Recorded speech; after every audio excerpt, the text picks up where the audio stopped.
Okay, അപ്പോൾ നമുക്ക് ലെറ്റിന് apply ചെയ്യാൻ വേണ്ടി ആദ്യം നമ്മൾ ലെറ്റിൻ്റെ വെബ്സൈറ്റിലോട്ടാണ് പോകേണ്ടത്.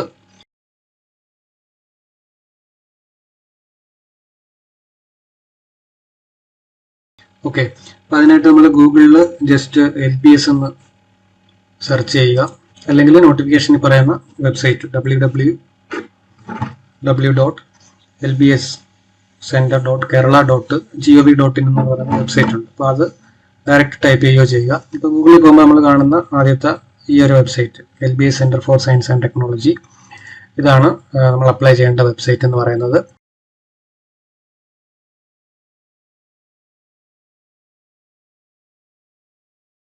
ഓക്കെ, അപ്പോൾ ഈ വെബ്സൈറ്റിൽ പോയിട്ട് ജസ്റ്റ് ഹോം പേജ് ആണ്, LBS സെൻറ്ററിൻ്റെ വെബ്സൈറ്റിൻ്റെ ഹോം പേജ് ആണ് കാണുന്നത്. അപ്പോൾ ഈ വെബ്സൈറ്റിൽ റൈറ്റ് സൈഡിൽ സെൻട്രലൈസ്ഡ് അലോട്ട്മെന്റ്സ് എന്ന് പറഞ്ഞിട്ടുള്ള കുറേ നോട്ടിഫിക്കേഷൻസ് കാണിക്കുന്നുണ്ട്. അപ്പോൾ അതിൽ മൂന്നാമത്തെ admission to BTech lateral entry working professional course 2025. അപ്പോൾ ഇതാണ് നമുക്ക് അപ്ലൈ ചെയ്യാനുള്ള ലിങ്ക് എന്ന് പറയുന്നത്. ഓക്കെ, അപ്പോൾ ഈ ലിങ്കിൽ ക്ലിക്ക് ചെയ്യുമ്പോൾ നമ്മൾ നേരെ LBSന്റെ ആപ്ലിക്കേഷൻ പോർട്ടലിലേക്കാണ് പോകുന്നത്. ഓക്കെ, അപ്പോൾ ആപ്ലിക്കേഷൻ പോർട്ടലിൽ പോകുമ്പോൾ ഇവിടെ രണ്ട് ഓപ്ഷനാണ് കാണിക്കുന്നത്. ഒന്ന് കാൻഡിഡേറ്റ് ലോഗിൻ അല്ലെങ്കിൽ രജിസ്ട്രേഷൻ, റൈറ്റ് സൈഡിൽ കാണിക്കുന്ന ന്യൂ രജിസ്ട്രേഷൻ. ഓക്കെ, അപ്പോൾ നമ്മൾ ആദ്യമായിട്ട് അപ്ലൈ ചെയ്യുമ്പോൾ നമ്മൾ ന്യൂ രജിസ്ട്രേഷൻ ആണ് ചെയ്യേണ്ടത്. അപ്പോൾ നമ്മുടെ രജിസ്ട്രേഷൻ്റെ ആദ്യത്തെ സ്റ്റെപ്പ് എന്ന് പറയുന്നത് നമ്മൾ ഒരു അക്കൗണ്ട് ക്രിയേറ്റ് ചെയ്യുക, അതായത് ഒരു യൂസർ നെയിമും പാസ്വേഡും ക്രിയേറ്റ് ചെയ്യുക എന്നുള്ളതാണ്. ഓക്കെ, അപ്പോൾ നമ്മൾ ആദ്യമായിട്ട് ചെയ്യേണ്ടത് ന്യൂ രജിസ്ട്രേഷൻ എന്ന് പറയുന്നതിൽ ക്ലിക്ക് ചെയ്യുകയാണ് ചെയ്യേണ്ടത്. ഓക്കെ, അപ്പോൾ ന്യൂ രജിസ്ട്രേഷനിൽ ക്ലിക്ക് ചെയ്യുമ്പോൾ വരുന്ന വിൻഡോ ഇതാണ്. ഓക്കെ, ഇവിടെ നമ്മുടെ ബേസിക് ആയിട്ടുള്ള ഡീറ്റെയിൽസ് കൊടുത്തുകൊണ്ട് നമ്മൾ നമ്മുടെ അക്കൗണ്ട് ക്രിയേറ്റ് ചെയ്യുകയാണ് വേണ്ടത്. ഓക്കെ, അപ്പോൾ ആദ്യം നമ്മൾ എൻ്റർ ചെയ്യേണ്ടത് കാൻഡിഡേറ്റ് രജിസ്ട്രേഷൻ, ഈ സൈഡിലുള്ള കാൻഡിഡേറ്റ് നെയിം. ഓക്കെ, നമ്മുടെ നെയിം എന്താണെന്നുള്ളത്. അപ്പോൾ നെയിം എൻ്റർ ചെയ്യുമ്പോൾ നമ്മുടെ ശ്രദ്ധിക്കുക, മെട്രിക്കുലേഷൻ സർട്ടിഫിക്കറ്റിലുള്ള, അതായത് SSLCയിലുള്ള സർട്ടിഫിക്കറ്റിലുള്ള ഡീറ്റെയിൽസ് ബേസിക് ആയിട്ടുള്ള അതേപോലെ തന്നെയാണ് നമ്മൾ നെയിം എൻ്റർ ചെയ്യേണ്ടത്. ഓക്കെ, അത് കഴിഞ്ഞിട്ട് ഡേറ്റ് ഓഫ് ബർത്ത്, നമ്മുടെ ഡേറ്റ് ഓഫ് ബർത്ത് കൃത്യമായിട്ട് രേഖപ്പെടുത്തുക. അത് കഴിഞ്ഞിട്ട് നമ്മൾ യൂസ് ചെയ്യുന്ന നമ്മുടെ ഒരു ഇമെയിൽ ഐ ഡി എൻ്റർ ചെയ്യുക, നമ്മുടെ മൊബൈൽ നമ്പർ എൻ്റർ ചെയ്യുക. ദെൻ നമ്മൾ ചെയ്യേണ്ടത് പാസ്വേഡ് ക്രിയേറ്റ് ചെയ്യുക എന്നുള്ളതാണ്. ഓക്കെ, ഇപ്പോൾ പാസ്വേഡ് ക്രിയേറ്റ് ചെയ്യുമ്പോൾ ശ്രദ്ധിക്കേണ്ടത് നമ്മൾ സ്ട്രോങ് ആയിട്ടുള്ള പാസ്വേഡാണ് ക്രിയേറ്റ് ചെയ്യേണ്ടത്. ഇവിടെ റൈറ്റ് സൈഡിൽ കറക്റ്റ് ആയിട്ടുള്ള ഇൻസ്ട്രക്ഷൻ പറയുന്നുണ്ട്. സ്ട്രോങ് പാസ്വേഡ് എന്ന് പറയുന്നത് 8 അല്ലെങ്കിൽ അതിൽ കൂടുതൽ ക്യാരക്ടർ വേണം. അതുപോലെ തന്നെ mix of letters, numbers, symbols, ഇതെല്ലാം വരുന്ന ഒരു പാസ്വേഡ് നമ്മൾ ക്രിയേറ്റ് ചെയ്യുക. അതിനുശേഷം ക്യാപ്ച, ഇവിടെ കാണുന്ന ക്യാപ്ച കറക്റ്റായിട്ട് കൃത്യമായിട്ട് തെറ്റാതെ എൻ്റർ ചെയ്യുക. ദെൻ നമ്മൾ രജിസ്റ്റർ എന്ന് പറയുന്ന ഇത്രയും കാര്യങ്ങൾ എൻ്റർ ചെയ്തിട്ട് നമ്മൾ രജിസ്റ്റർ എന്ന് പറയുന്ന ബട്ടണിൽ ക്ലിക്ക് ചെയ്യുക. ഓക്കെ, ഇപ്പോൾ രജിസ്റ്റർ ബട്ടൺ ക്ലിക്ക് ചെയ്യുമ്പോൾ നമുക്ക് ഒരു നോട്ടിഫിക്കേഷനാണ് കാണിക്കുന്നത്, അതായത് രജിസ്ട്രേഷൻ കംപ്ലീറ്റ്. നമ്മുടെ യൂസർ നെയിമും അതായത് നമ്മുടെ രജിസ്ട്രേഷൻ ID നമ്മുടെ മൊബൈലിലേക്ക്, നമ്മൾ എൻ്റർ ചെയ്ത മൊബൈൽ നമ്പറിലേക്ക് അപ്പോൾ തന്നെ ഒരു SMS വരും. ഓക്കെ, അപ്പോൾ ആ രജിസ്ട്രേഷൻ ID നോട്ട് ചെയ്യുക. ഓക്കെ, അപ്പോൾ അതിൽ തന്നെ ആ ലിങ്കിൽ തന്നെ ലോഗിൻ എന്ന് പറയുന്ന ഒരു ഓപ്ഷൻ കാണും. അപ്പോൾ ലോഗിൻ ക്ലിക്ക് ചെയ്യുമ്പോഴത്തേക്ക് രജിസ്ട്രേഷൻ കംപ്ലീറ്റ് എന്ന് പറഞ്ഞുള്ള ലോഗിൻ ക്ലിക്ക് ചെയ്യുമ്പോഴത്തേക്ക് ഈ ഒരു വിൻഡോ ആണ് ഓപ്പൺ ആയിട്ട് വരുന്നത്. നമുക്ക് വീണ്ടും ലോഗിൻ ചെയ്യാനുള്ള ഓപ്ഷനാണ് കാണിക്കുന്നത്. അപ്പോൾ ശ്രദ്ധിക്കുക, നമ്മൾ ഈ ഫസ്റ്റ് സ്റ്റെപ്പ് നമ്മുടെ അക്കൗണ്ട് ക്രിയേറ്റ് ആകുമ്പോൾ നമുക്ക് ആദ്യമായിട്ട് നമ്മുടെ മൊബൈലിൽ, നമ്മൾ എൻ്റർ ചെയ്ത മൊബൈലിൽ രജിസ്ട്രേഷൻ കംപ്ലീറ്റ് ആയെന്ന് പറഞ്ഞുള്ള ഒരു ഇൻറ്റിമേഷനും അതോടൊപ്പം തന്നെ നമ്മുടെ യൂസർ നമ്പർ അല്ലെങ്കിൽ യൂസർ ID അല്ലെങ്കിൽ രജിസ്ട്രേഷൻ ID എന്ന് പറയുന്ന ഒരു നമ്പർ നമുക്ക് കിട്ടും. അപ്പോൾ ഇവിടെ നമ്മൾ ആ രജിസ്ട്രേഷൻ IDയും നമ്മൾ ക്രിയേറ്റ് ചെയ്തിട്ടുള്ള പാസ്വേഡും എൻ്റർ ചെയ്ത് കൊടുക്കുകയാണ് വേണ്ടത്. ഓക്കെ, അപ്പോൾ പാസ്വേഡ് എൻ്റർ ചെയ്ത് കൊടുക്കുമ്പോൾ നമ്മുടെ രജിസ്ട്രേഷൻ്റെ അടുത്ത സ്റ്റേജിലേക്കാണ് പോകുന്നത്. ഓക്കെ, അപ്പോൾ ഞാനിവിടെ എൻ്റെ യൂസർ ID ഞാൻ ഓൾറെഡി യൂസർ ID ക്രിയേറ്റ് ചെയ്തിട്ടുണ്ടായിരുന്നു. ഓക്കെ, അപ്പോൾ ആ യൂസർ ID ആണ് ഞാനിവിടെ എൻ്റർ ചെയ്യുന്നത്, അല്ലെങ്കിൽ മെയിൽ ID കൊടുത്താലും മതി. അതിനുശേഷം നമ്മൾ ക്രിയേറ്റ് ചെയ്ത പാസ്വേഡ് കൃത്യമായിട്ട് തെറ്റാതെ എൻ്റർ ചെയ്ത് കൊടുക്കുക. പാസ്വേഡ് എൻ്റർ ചെയ്തു, അതിനുശേഷം ക്യാപ്ച തെറ്റാതെ കറക്റ്റായിട്ട് എൻ്റർ ചെയ്ത് കൊടുക്കുക. ഓക്കെ, അതിനുശേഷം ലോഗിൻ കൊടുക്കുക. ഓക്കെ, അപ്പോൾ ലോഗിൻ കൊടുക്കുമ്പോഴത്തേക്ക് നമ്മുടെ ഓപ്പൺ ആയിട്ട് വരുന്ന രജിസ്ട്രേഷനുള്ള നമ്മുടെ അടുത്ത സ്റ്റെപ്പുകൾ കാണിച്ചുകൊണ്ടുള്ള ഒരു വിൻഡോ ആണ് ഓപ്പൺ വരുന്നത്. ഓക്കെ, ഇവിടെ നമ്മുടെ റൈറ്റ് സൈഡിൽ നമ്മൾ അപ്ലൈ ചെയ്ത ഡേറ്റും നമ്മുടെ രജിസ്ട്രേഷൻ നമ്പറും ഇവിടെ കാണിക്കുന്നുണ്ട് ഏറ്റവും ടോപ്പിൽ. അതിനുശേഷം സ്റ്റുഡൻസ് ഡീറ്റെയിൽസ് ആണ് നമ്മൾ എൻ്റർ ചെയ്യേണ്ടത്. അപ്പോൾ സ്റ്റുഡൻസ് ഡീറ്റെയിൽസിൽ ഓൾറെഡി നമ്മൾ എൻ്റർ ചെയ്തിട്ടുള്ള ഡാറ്റാസ് പ്രീഫിൽഡ് ആയിട്ട് വരും. നമ്മുടെ സ്റ്റുഡൻറ്റ് നെയിം നമ്മൾ നേരത്തെ ഫസ്റ്റ് സ്റ്റെപ്പിൽ നമ്മൾ എൻ്റർ ചെയ്തായിരുന്നു, അതിവിടെ കാണും. അതുപോലെ തന്നെ ഡേറ്റ് ഓഫ് ബർത്ത് എൻ്റർ ചെയ്തത് കാണും. അതുപോലെ തന്നെ നമ്മുടെ മെയിൽ ID, പിന്നെ നമ്മുടെ മൊബൈൽ നമ്പർ, ഇത്രയും കാര്യങ്ങൾ നമ്മൾ എൻ്റർ ചെയ്തിട്ടുള്ളതാണ്. അത് ഓൾറെഡി പ്രീ ഫിൽഡായിട്ട് വരും. ബാക്കി പറയുന്ന ഡേറ്റാസ് നമ്മൾ ഈ ഒരു കോളത്തിൽ ഇവിടെയാണ് നമ്മൾ എൻ്റർ ചെയ്ത് കൊടുക്കണം. ഓക്കെ, അപ്പോൾ ആദ്യമായിട്ട് ലാൻഡ് ഫോൺ അല്ലെങ്കിൽ മൊബൈൽ നമ്പർ നമ്മൾ എൻ്റർ കൊടുക്കുക. പാരൻറ്റിൻ്റെ മൊബൈൽ നമ്പർ എൻ്റർ ചെയ്ത് കൊടുക്കുക, അല്ലെങ്കിൽ ലാൻഡ് ഫോൺ അവൈലബിൾ ആണെങ്കിൽ ലാൻഡ് ഫോൺ എൻ്റർ ചെയ്യുക. ഓക്കെ, അതിനുശേഷം നമ്മുടെ ജെൻഡർ ക്ലിക്ക് ചെയ്യുക. നാഷണാലിറ്റി എന്താണെന്നുള്ള ഇന്ത്യൻ എന്നുള്ളതാണ്, അത് ക്ലിക്ക് ചെയ്യുക. അതുപോലെ തന്നെ നേറ്റിവിറ്റി കേരളൈറ്റ് ആണോ നോൺ കേരളൈറ്റ് ആണോ എന്നുള്ളത് ക്ലിക്ക് ചെയ്യുക. അതിനുശേഷം റിലീജിയൻ ഏതാണെന്നുള്ളത് ക്ലിക്ക് ചെയ്യുക. നമ്മുടെ റിലീജിയൻ എന്താണെന്നുള്ളത് ക്ലിക്ക് ചെയ്യുക. ഞാൻ ജസ്റ്റ് ഒരു ഡെമോൺസ്ട്രേഷന് വേണ്ടി എൻ്റർ ചെയ്തു, എൻ്റെ റിലീജിയൻ സെലക്ട് ചെയ്തു. ഓക്കെ, അതിനുശേഷം നമ്മുടെ കമ്മ്യൂണിറ്റി ഏതാണെന്നുള്ളത് ജനറൽ ഉണ്ട്, OEC ഉണ്ട്, SC ഉണ്ട്, SEBC ഉണ്ട്, ST ഉണ്ട്. ഓക്കെ, അപ്പോൾ ഇതിൽ ഏത് കാറ്റഗറിയിലാണ് നിങ്ങൾ വരുന്നത് എന്നുള്ളത് എൻ്റർ ചെയ്യുക. SEBC കാറ്റഗറിയിലാണ് OBC കാറ്റഗറീസ് എല്ലാം വരുന്നത്, മുസ്ലിം, ഈഴവ, വിശ്വകർമ്മ, അപ്പോൾ അതുപോലെയുള്ള കാറ്റഗറീസ് എല്ലാം വരുന്നത് ഇതിലാണ്. ഓക്കെ, അതുപോലെ തന്നെ ജനറൽ എന്ന് പറയുന്നത് റിസർവേഷൻ ഇല്ലാത്ത കാറ്റഗറിയാണ്. പിന്നെ SC ഉണ്ട്, ST ഉണ്ട്. അപ്പോൾ ഏത് കാറ്റഗറി ആണെന്നുള്ളത് കൃത്യമായിട്ട് നിങ്ങൾ എൻ്റർ ചെയ്ത് കൊടുക്കുക. ഓക്കെ, അതിനുശേഷം സബ് കാറ്റഗറി ഉണ്ടെങ്കിൽ അത് സെലക്ട് ചെയ്യുക. ഓക്കെ, അപ്പോൾ ഫോർ എക്സാമ്പിൾ ആയിട്ട് നമ്മളിപ്പോൾ SEBCയിൽ സെലക്ട് ചെയ്തെങ്കിൽ സബ് കാറ്റഗറി ഈഴവ, മുസ്ലിം, BH, LC ഇത്രയും കാറ്റഗറീസ് വരും. സോഷ്യലി എക്കണോമിക്കലി ബാക്ക്വേർഡ് കമ്മ്യൂണിറ്റീസ് എന്ന് പറയുന്നത്. അപ്പോൾ ഇതിൽ വരുന്നതാണെങ്കിൽ നമ്മൾ SEBC സെലക്ട് ചെയ്യുക. ഓക്കെ, OEC കാറ്റഗറി ആണെങ്കിൽ OEC സെലക്ട് ചെയ്യുക. OECയിൽ അപ്പോൾ ഏതാണെന്നുള്ളത് ജസ്റ്റ് സെലക്ട് ചെയ്യുക. ഇപ്പോൾ ഞാനിവിടെ ജസ്റ്റ് ജനറൽ എന്നുള്ള കാറ്റഗറിയാണ് സെലക്ട് ചെയ്തത്. അപ്പോൾ അത് സെലക്ട് ചെയ്തതിന് ശേഷം നമ്മുടെ കാസ്റ്റ് ഏതാണെന്നുള്ളത് സെലക്ട് ചെയ്യുക. ഓക്കെ, അതിനുശേഷം seeking admission to BTech evening program means for working professional. അപ്പോൾ ഇവിടെ ആക്ച്വലി നമ്മൾ നോ ആണ് കൊടുക്കേണ്ടത്. അപ്പോൾ ആക്ച്വലി നമ്മുടെ ഈ പോർട്ടൽ എന്ന് പറയുന്നത്, ഈ പോർട്ടലിലെ ആപ്ലിക്കേഷൻ എന്ന് പറയുന്നത് ഈവനിങ് ബാച്ചിന് വേണ്ടിയുള്ള അഡ്മിഷനും അതുപോലെ തന്നെ ലെറ്റിനുള്ള അഡ്മിഷനും ഒരേ ആപ്ലിക്കേഷൻ ഫോമാണ് LBS കൊടുത്തേക്കുന്നത്. അപ്പോൾ അതുകൊണ്ടാണ് ഇവിടെ ഇങ്ങനൊരു ഓപ്ഷൻ വന്നിരിക്കുന്നത്. അപ്പോൾ ഈവനിങ് ബാച്ചിന് അപ്ലൈ ചെയ്യുന്നവർ, റെഗുലറായിട്ട് ഈവനിങ് ബാച്ചിന് അപ്ലൈ ചെയ്യുന്നവരാണെങ്കിൽ നോ കൊടുക്കുക. നമ്മളിപ്പോൾ റെഗുലറായിട്ട് അപ്ലൈ ചെയ്യുന്ന ലെറ്റ് സ്റ്റുഡൻസ് ആണെങ്കിൽ ഇവിടെ നോ എന്ന് കൊടുക്കുക. ഓക്കെ, അതിനുശേഷം കമ്മ്യൂണൽ റിസർവേഷൻ നമ്മൾ ഓപ്റ്റ് ചെയ്യുന്നുണ്ടോ, നമുക്ക് ആവശ്യമുണ്ടോ എന്നുള്ളത് കൊടുക്കുക. ഓക്കെ, നമ്മുടെ കമ്മ്യൂണൽ റിസർവേഷൻ കൊണ്ട് ഉദ്ദേശിക്കുന്നത് നമ്മൾ ലെറ്റർ എഴുതി റാങ്ക് ലിസ്റ്റിൽ വന്നു കഴിഞ്ഞാൽ നമുക്ക് ഓരോ കാറ്റഗറിക്കും പർട്ടിക്കുലർ റിസർവേഷൻ ഉണ്ട്, സീറ്റ് റിസർവ് ചെയ്തിട്ടുണ്ട്. അപ്പോൾ ആ ഒരു റിസർവേഷൻ നമുക്ക് അവൈൽ ചെയ്യണമെങ്കിൽ നമ്മളിവിടെ S എന്ന് കൊടുക്കണം. നമുക്ക് റിസർവേഷൻ വേണ്ട എന്നുണ്ടെങ്കിൽ നോ എന്ന് കൊടുക്കുക. ഇപ്പോൾ ജനറൽ കാറ്റഗറി ആണെങ്കിൽ നോ തന്നെ കൊടുക്കുക. ഓക്കെ, അപ്പോൾ whether comes under non creamy layer. അപ്പോൾ റിസർവേഷനുള്ള കാറ്റഗറി ആണെങ്കിൽ SEBC, SC, ST അപ്പോൾ അതുപോലെയുള്ള കാറ്റഗറീസ് ആണെങ്കിൽ അവർ നോൺ ക്രീമി ലെയറിൽ വരുന്നോ എന്നുള്ളത് കൊടുക്കുക. അപ്പോൾ നോൺ ക്രീമി ലെയറിൽ വരുന്നുണ്ടെങ്കിൽ S കൊടുക്കുക, എങ്കിൽ മാത്രമേ നമുക്ക് റിസർവേഷൻ കിട്ടത്തുള്ളൂ. ഇപ്പോൾ SEBC ആണെങ്കിലും SC, ST ആണെങ്കിലും അതുപോലെയുള്ള കാറ്റഗറി ആണെങ്കിൽ OEC, ഇപ്പോൾ റിസർവേഷനുള്ള കാറ്റഗറി ആണെങ്കിൽ അവർ non creamy layer certificate village ഓഫീസറിൽ നിന്ന് അപ്ലൈ ചെയ്തിട്ട് അത് നമ്മൾ അപ്ലോഡ് ചെയ്യേണ്ടതായിട്ട് വരും. ഓക്കെ, അപ്പോൾ നോൺ ക്രീമി ലെയർ റിസർവേഷൻ ആഗ്രഹിക്കുന്നവർ, ഈ കാറ്റഗറിയിലുള്ളവർ റിസർവേഷൻ വേണമെങ്കിൽ അവരുടെ വരുമാനം നോൺ ക്രീമി ലെയർ സർട്ടിഫിക്കറ്റ് കിട്ടാൻ എലിജിബിൾ ആണെങ്കിൽ നമ്മൾ S എന്ന് കൊടുക്കുക. ഓക്കെ, അപ്പോൾ അതുപോലെ OEC ആണോ അല്ല എന്നുള്ളത് കൊടുക്കുക. അതിനുശേഷം ഫീ കൺസെഷൻ OEC സ്റ്റുഡൻസിനുണ്ട്, അപ്പോൾ അത് നമുക്ക് ആവശ്യമുണ്ടോ എന്നുള്ളത് കൊടുക്കുക. അതുപോലെ തന്നെ വെദർ ചൈൽഡ് ഓഫ് ഇന്റർകാസ്റ്റ് പാരന്റിന്റെ ചൈൽഡ് ആണെങ്കിൽ ഇവിടെ S കൊടുക്കുക, അല്ലെങ്കിൽ നോ കൊടുക്കുക. വെദർ ഡിഫറൻ്റ്ലി ഏബിൾഡ് എന്തെങ്കിലും ഡിസേബിലിറ്റീസ് ഉള്ള കാറ്റഗറി ആണെങ്കിൽ സ്റ്റുഡൻസ് ആണെങ്കിൽ അവിടെ ഡീറ്റെയിൽ കൊടുക്കുക. അതുപോലെ തന്നെ വെദർ ചൈൽഡ് ഓഫ് ഫിഷർമാൻ്റെ ചൈൽഡ് ആണെങ്കിൽ അത് കൊടുക്കുക. Eligible for fisherman fee concession. Fisherman child കാറ്റഗറിക്ക് ഫീ കൺസെഷൻ ഉണ്ട്, അപ്പോൾ അതിന് നിങ്ങൾ എലിജിബിൾ ആണെങ്കിൽ എലിജിബിൾ S കൊടുക്കുക, അല്ലെങ്കിൽ നോ കൊടുക്കുക. അതുപോലെ തന്നെ backward community, belong to forward community and EWS. അപ്പോൾ ഈ റിസർവേഷൻ ഇല്ലാത്ത കമ്മ്യൂണിറ്റിയാണ് ഫോർവേഡ് കമ്മ്യൂണിറ്റി എന്ന് പറയുന്നത്. അപ്പോൾ അതിൽ തന്നെ EWS കാറ്റഗറിയിൽ വരുന്നുണ്ട്, അപ്പോൾ അവർക്കും റിസർവേഷൻ ഉണ്ട്. നമ്മൾ EWS എന്ന് പറയുന്നത് എക്കണോമിക്കലി വീക്കർ സെക്ഷൻ, അതായത് പിന്നോക്കക്കാരെന്ന് പറയുന്ന കാറ്റഗറിയിൽ ഇപ്പോൾ റിസർവേഷൻ ഉണ്ട്. അപ്പോൾ ആ റിസർവേഷൻ ഒരു 10% സീറ്റ് അവർക്ക് വേണ്ടി മാറ്റി വെച്ചിട്ടുണ്ട്.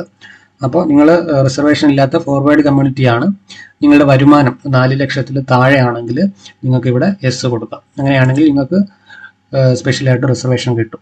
ഓക്കെ, അപ്പോൾ അത് ആവശ്യമുള്ളവർ ആ ഒരു കാറ്റഗറിയിൽ വരുവാണെങ്കിൽ 4 ലക്ഷത്തിൽ താഴെ വരുമാനമുള്ള റിസർവേഷൻ ഇല്ലാത്ത കമ്മ്യൂണിറ്റി ആണെങ്കിൽ യെസ് കൊടുക്കുക, അല്ലെങ്കിൽ നോ കൊടുക്കുക. ഓക്കെ, പിന്നെ അടുത്തത് child of defence or military personal ആണെങ്കിൽ അത് കൊടുക്കുക, യെസ് ഓർ നോ കൊടുക്കുക. അതുപോലെ തന്നെ ex service or child of ex servicemen അതാണെങ്കിൽ യെസ് കൊടുക്കുക, അല്ലെങ്കിൽ നോ കൊടുക്കുക. ഇത്രയും ഡീറ്റെയിൽ ആണ് നമ്മൾ എൻ്റർ ചെയ്യാനുള്ളത്. ഓക്കെ, ഇത്രയും ഡീറ്റെയിൽ എൻ്റർ ചെയ്ത് കഴിഞ്ഞിട്ട് നമ്മൾ ഫോട്ടോഗ്രാഫ് ഇവിടെ അപ്ലോഡ് ചെയ്യണം. ഓക്കെ, അപ്പോൾ ഫോട്ടോഗ്രാഫ് അപ്ലോഡ് ചെയ്യുമ്പോൾ അതിൻ്റെ ഡീറ്റെയിൽ നമുക്ക് കറക്റ്റായിട്ട് പറയുന്നുണ്ടായിരുന്നു. അപ്പോൾ അത് വിഡ്ത്ത് എന്ന് പറയുന്നത് 150 പിക്സലും ഹൈറ്റ് എന്ന് പറയുന്നത് 200 പിക്സലുമാണ്. അതുപോലെ തന്നെ അതിൻ്റെ മാക്സിമം സൈസ് 100 KB എന്ന് പറയുന്നുണ്ട്. അപ്പോൾ ഈ ഒരു സ്പെസിഫിക്കേഷനിലുള്ള നിങ്ങളുടെ നിങ്ങളുടെ ഫോട്ടോ സ്കാൻ ചെയ്തിട്ടേക്കുക. അപ്പോൾ ഈ ഒരു സ്പെസിഫിക്കേഷനിലൂടെ മാറ്റണമെങ്കിൽ നിങ്ങളുടെ ഫോട്ടോ ഉണ്ടെങ്കിൽ ഫോട്ടോ നമുക്ക് പെയിൻറ്റിൽ വെച്ചിട്ട് കൺവേർട്ട് ചെയ്ത് പിക്സൽസ് സെലക്ട് ചെയ്തിട്ട് ഈ ഒരു ഡയമെൻഷനിലേക്ക് മാറ്റാം. അല്ലെങ്കിൽ ഓൺലൈൻ റീസൈസർ ടൂൾസ് കാണും. അപ്പോൾ ഓൺലൈൻ റീസൈസർ ടൂൾസിൽ വെച്ചിട്ട് നമുക്ക് ഈ ഒരു സൈസിലേക്കും ഈ ഒരു സ്പെസിഫിക്കേഷനിലേക്ക് നമുക്ക് കൺവേർട്ട് ചെയ്യാം. അതിനുശേഷം ഫോട്ടോ അപ്ലോഡ് ചെയ്ത് കഴിഞ്ഞതിന് ശേഷം നമ്മുടെ സിഗ്നേച്ചറാണ് അപ്ലോഡ് ചെയ്യേണ്ടത്. അപ്പോൾ സിഗ്നേച്ചർ അപ്ലോഡ് ചെയ്യുക. ഓക്കെ, അതിനുശേഷം സേവ് ആൻഡ് പ്രിവ്യൂ കൊടുക്കുക. ഓക്കെ, ഇപ്പോൾ സേവ് ആൻഡ് പ്രിവ്യൂ കൊടുക്കുമ്പോഴത്തേക്ക് അടുത്ത സ്റ്റേജിലേക്കാണ് പോകുന്നത്. ഫസ്റ്റ് സ്റ്റേജ് നമ്മൾ കംപ്ലീറ്റ് ചെയ്തു, സ്റ്റുഡൻറ്റ് ഡീറ്റെയിൽസ് എന്നുള്ള ഡീറ്റെയിൽസ് കംപ്ലീറ്റ് ചെയ്തു. അതിനുശേഷം നമ്മൾ പേരൻറ്റിൻ്റെ ഡീറ്റെയിൽ ആണ് എൻ്റർ ചെയ്യേണ്ടത്. ഓക്കെ, പേരൻറ്റിൻ്റെ ഡീറ്റെയിൽ, അഡ്രസ്സ്, ഇത്രയും കാര്യങ്ങൾ ചെയ്തിട്ട് സേവ് ആൻഡ് പ്രിവ്യൂ ആണ് കൊടുക്കേണ്ടത്. ഓക്കെ, അപ്പോൾ അത് ഞാൻ ജസ്റ്റ് ഒന്ന് എൻ്റർ ചെയ്യുവാണ്. ആദ്യം നമ്മുടെ പേരൻറ്റിൻ്റെ പേര് കൊടുക്കുക, ഒക്യുപ്പേഷൻ കൊടുക്കുക.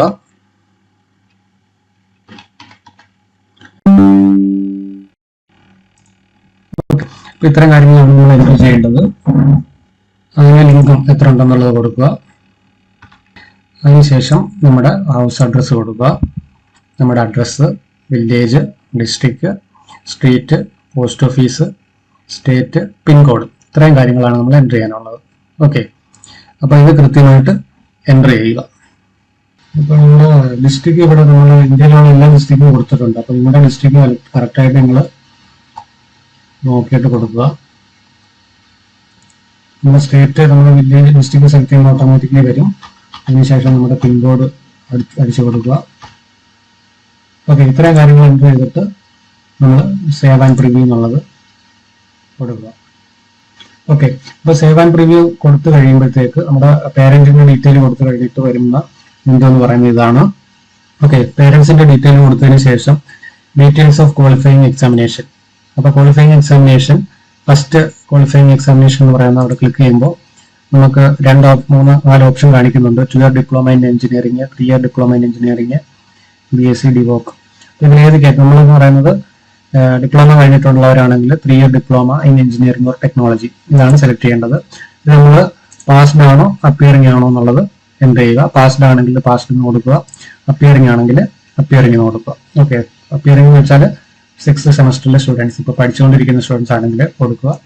അപ്പോൾ ഏത് വർഷമാണെന്നുള്ളത് 2025 നമ്മൾ. അപ്പോൾ അത് ഇയർ കൊടുക്കുക. അപ്പോൾ register number or roll number for qualifying examination. അപ്പോൾ നിങ്ങൾക്ക് ഒരു രജിസ്റ്റർ നമ്പർ കാണും. അപ്പോൾ അത് എൻ്റർ ചെയ്ത് കൊടുക്കുക. അപ്പോൾ അതിനുശേഷം നമ്മുടെ ഡീറ്റെയിൽസ് എൻ്റർ ചെയ്തതിന് ശേഷം നമ്മൾ അപ്പിയറിംഗ് കൊടുത്തുകൊണ്ടാണ് നമ്മുടെ മാക്സിമം മാർക്കും മാക്സ് പോയിന്റ് നമുക്ക് കിട്ടിയ മാർക്കും എൻ്റർ ചെയ്യാൻ പറ്റാത്തത്. അപ്പോൾ നമ്മൾ പാസ്ഡ് എന്ന് കൊടുക്കുകയാണെങ്കിൽ നമ്മുടെ ഫൈനൽ നമ്മുടെ ഡിപ്ലോമ മാർക്കും അതുപോലെ എത്ര മാർക്കാണ് മാക്സിമം, എത്ര മാർക്ക് നമുക്ക് കിട്ടിയിട്ടുണ്ടെന്നുള്ളത് നമ്മൾ എൻ്റർ ചെയ്യേണ്ടതായിട്ട് വരും. ഇപ്പോൾ നമ്മൾ അപ്പിയറിംഗ് എന്ന് കൊടുത്തുകൊണ്ടാണ് ജസ്റ്റ് നമുക്ക് അത് എൻ്റർ ചെയ്യേണ്ടി വന്നിട്ടില്ല. അതിനുശേഷം നമ്മൾ ചെയ്യേണ്ടത് നമ്മുടെ എൻട്രൻസ് എക്സാമിനേഷൻ സെൻറ്റർ സെലക്ട് ചെയ്യുക എന്നുള്ളതാണ്. ഓക്കെ, അപ്പോൾ നമുക്ക് ഓരോ ജില്ലയിലും ഓരോ സെൻറ്റർ വെച്ചാണെന്ന് തോന്നുന്നു. തിരുവനന്തപുരം, എറണാകുളം, കാലിക്കറ്റ്, കൊല്ലം. ഇപ്പോൾ നമുക്ക് ഏറ്റവും അടുത്തുള്ള സെൻറ്റർ എവിടെയാണെന്നുള്ളത് കൊടുക്കുക. ഓക്കെ, അപ്പോൾ ഞാൻ ജസ്റ്റ് തിരുവനന്തപുരമാണ് കൊടുത്തേക്കുന്നത്. അപ്പോൾ നമ്മുടെ എക്സാമിനേഷൻ സെൻറ്റർ സെലക്ട് ചെയ്ത് കഴിഞ്ഞിട്ട് സേവ് കൊടുക്കുക.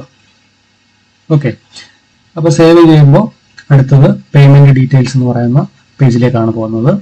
ഓക്കെ, അപ്പോൾ പേയ്മെൻറ്റ് ഡീറ്റെയിൽസിനകത്ത് പേയ്മെൻറ്റ് മോഡ് നമുക്ക് സെലക്ട് ചെയ്യാൻ പറ്റും, ഏത് മോഡിലാണ് നമ്മൾ പേയ്മെൻറ്റ് ചെയ്യുന്നത് എന്നുള്ളത്. അപ്പോൾ അത് ഓൺലൈൻ ചെയ്യുകയാണെങ്കിൽ ഓൺലൈൻ പേയ്മെൻറ്റ് ചെയ്തിട്ട് ഓൺലൈൻ സെലക്ട് ചെയ്യാം. ഓക്കെ, അപ്പോൾ തന്നെ നമുക്ക് ഓൺലൈൻ ഫീസ് കാണിക്കും. നമ്മൾ ജനറൽ കാറ്റഗറി ആയത് ഓൺലൈൻ സെലക്ട് ചെയ്തപ്പോൾ ജനറൽ കാറ്റഗറി ആയതുകൊണ്ട് 1100 രൂപയാണ് ഫീസ് വരുന്നത്. ഓക്കെ, അപ്പോൾ നമ്മുടെ കാറ്റഗറി അനുസരിച്ചിട്ടുള്ള ഫീസ് എത്രയാണെന്ന് കാണിക്കും. ഓക്കെ, അപ്പോൾ അതിനുശേഷം നമുക്ക് സർട്ടിഫിക്കറ്റ് അപ്ലോഡ് ചെയ്യേണ്ടതായിട്ടുണ്ട്. അപ്പോൾ സർട്ടിഫിക്കറ്റ് അപ്ലോഡ് ചെയ്യേണ്ട ഡീറ്റെയിൽസ് ആണ് ഇവിടെ കാണിക്കുന്നത്. Okay, nativity certificate, certificate from village officer or birth certificate or passport. അപ്പോൾ ഇത്രയും കാര്യങ്ങൾ ഏതെങ്കിലും പറഞ്ഞാൽ എല്ലാവരും മാൻഡേറ്ററി ആയിട്ട് അപ്ലൈ ചെയ്യേണ്ടതാണ്.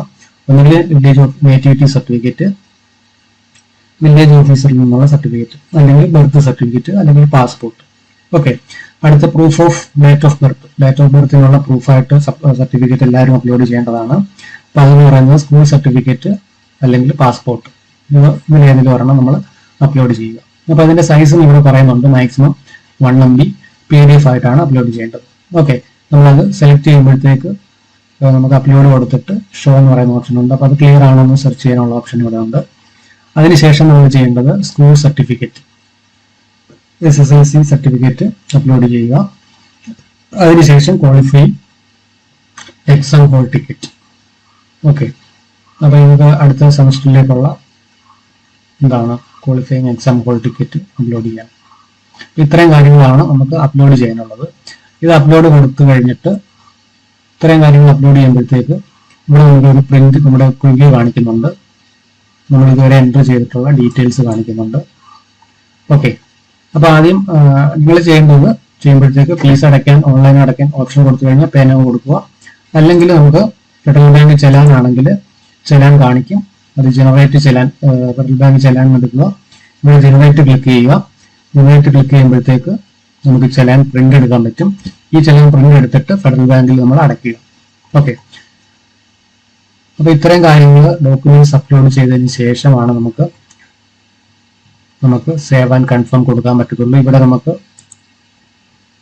ഓരോ ഡോക്യുമെന്റ്സ് അപ്ലോഡ് ചെയ്ത് കഴിഞ്ഞതിന് ശേഷം ഏറ്റവും അവസാനം ഒരു ഡിക്ലറേഷൻ കാണും. ഡിക്ലറേഷൻ നമ്മൾ എന്ത് ചെയ്യുക. ഇപ്പൊ ഞാൻ ഡോക്യുമെന്റ്സ് അപ്ലോഡ് ചെയ്തിട്ടില്ല, അപ്പൊ അതിന് മുന്നേ ഞാൻ ക്ലിക്ക് കൊടുത്തുകൊണ്ടാണ് നിങ്ങൾ പറഞ്ഞത് before submitting the application you must upload all mandatory certificates and documents. അപ്പൊ ഇത്രയും കാര്യങ്ങൾ അപ്ലോഡ് ചെയ്താൽ മാത്രമേ നമുക്ക് ഫൈനൽ സ്റ്റെപ്പിലോട്ട് പോകത്തുള്ളൂ.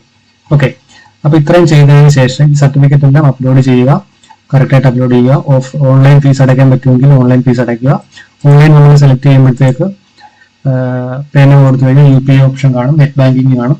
ആ ഓപ്ഷനിൽ ഫീസ് അടയ്ക്കുക. ഫീസ് അടച്ചതിന് ശേഷം കൃത്യമായിട്ട് സർട്ടിഫിക്കറ്റ്, അപ്പോൾ ലാസ്റ്റ് എക്സാമിന്റെ ഹോൾ ടിക്കറ്റ് അപ്ലോഡ് ചെയ്താൽ മതി. ക്വാളിഫൈങ് എക്സാം ഹോൾ ടിക്കറ്റ് എന്ന് പറയുന്നത് ഇപ്പോൾ നടക്കുന്ന എക്സാമിന്റെ ഹോൾ ടിക്കറ്റ് അവൈലബിൾ ആണെങ്കിൽ അത് അപ്ലോഡ് ചെയ്യുക. ഇത്രയും ഡേറ്റ ചെയ്തതിന് ശേഷമാണ് നമ്മൾ എന്ത് കൊടുക്കേണ്ടത്. ഇവിടെ ഡിക്ലറേഷൻ കൊടുക്കുക, അതിനുശേഷം സേവ് ആൻഡ് കൺഫേം കൊടുക്കുക.